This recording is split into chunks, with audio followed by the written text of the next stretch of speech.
තරගයෙන් පස්සේ ඉර්ෆාන් පතාන් කියපු කතාව ඔව් අපි දන්නවා ශ්‍රී ලංකා කණ්ඩායම තමන්ගේ අවසාන තරගයේ ක්‍රීඩා කරා ඉන්දියාවත් එක්ක ආසියානු කුසලානේ. ඉතින් ඒ තරගය සම වුණා. ඔව් හොඳ චේස් එකක් අපිට ලබා දුන්නා. තරගය ගැන මම කතා කරන්න නැති අවසානයේදී ඉන්දියාව සුපර් එකේ තරගය ජයග්‍රහණය කරනවා. ඉතින් අපිට අතේ තිබ්බ එක කඩට දාගන්න බැරි සීන් එකක් තමයි වුණේ. ඉතින් අන්තිමට අපි දන්නවා සූර්ය කුමාර යාදව පවා කිව්වා මේක ෆයිනල් එකක් වගේ ඒ ත්‍රිල් එක දුන්නා.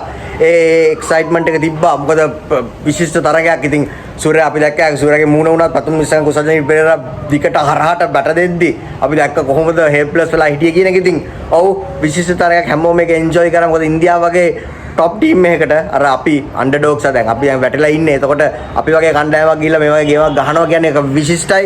ඉර්ෆාන් පතන් ඉන්දියාවේ හිටපු ඕල් රවුන්ඩර් දැන් එයා කමෙන්ටේටර් විදිහට කටයුතු කරනවා.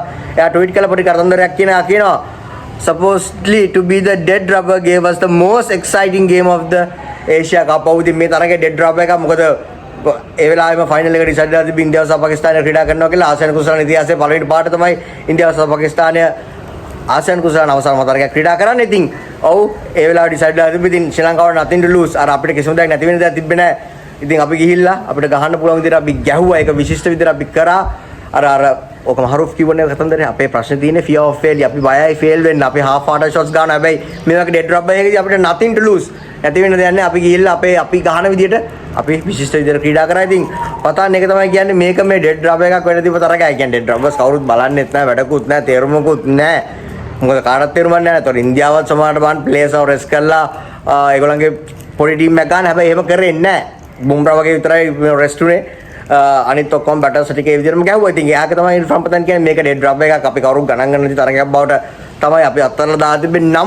නමුත් ආසියානු කුසලානේ හොඳම තරගය most exciting game එක ඒ thrilling game එක ලබා දුන්නේ වෙන්නේ මේ තරගය කියන එක ඉර්ෆාන් පතන් කියනවා. ඉතින් මේ තරගයෙන් පස්සේ මම දැන් ගොඩාක් කට්ටිය අපිට ඇත්තටම බය වෙනවා. අපේ ප්‍රශ්නේ තියෙන්නේ ඔව් එදාත් මිඩල් ලෝඩ් එකෙන් තමයි තරගය ගියේ. ඒක ඇනලයිස් කරලා බලුවොත් එහෙම කුසලුයි පතමුයි ගහපු රන්සේ පාර්ට්නර්ෂිප් එක. එතකොට ඊට අමතරව චරිතුයි කමින්දුකින් අතර සිද්ධ වෙච්ච දේවල් එක ලකුණයි තිබ්බේ. ඉතින් ඔව් ඒව ගැන කතා කරලා වැඩක් නැහැ. මොකද කතා කරන්න ගියොත් එහෙම තවත් තරහ යනවා, දුක හිතෙනවා. ඉතින් කරන්න දෙයක් නැහැ. හැබැයි මොන දේ වුණත් ඔව් මම දන්නේ මේකෙන් හරි අපිට පුළුවන් නම් ස්ටේබල් ලයින් අප් එකක් හදාගෙන ප්ලේයර්ස්ලා වෙහෙට ගෑලා මෙහාට ගෑලා දාන්න නැතුව දැන් කමිල් මිෂාර් වගේ ක්‍රීඩකයන්ට අවස්ථාව ලබා දෙනවා, තරුණ ක්‍රීඩකයන්ට අවස්ථාව ලබා දෙනවා. ඊට පස්සේ ඒගොල්ලන්ගේ එම්ෙන් එළියට දානවා. ඉතින් ඒ දේවල් කරන්නේ නැතුව මේ ක්‍රීඩකයන්ව ආරක්ෂා කරගෙන යන්න ඕනි. ඉතින් බලන් ඉමු මොකද වෙන්නේ කියලා. අපි හිතමු ශ්‍රී ලංකා ක්‍රිකට් එකට හොඳ දෙයක් කරගන්න පුළුවන් වෙයි කියලා.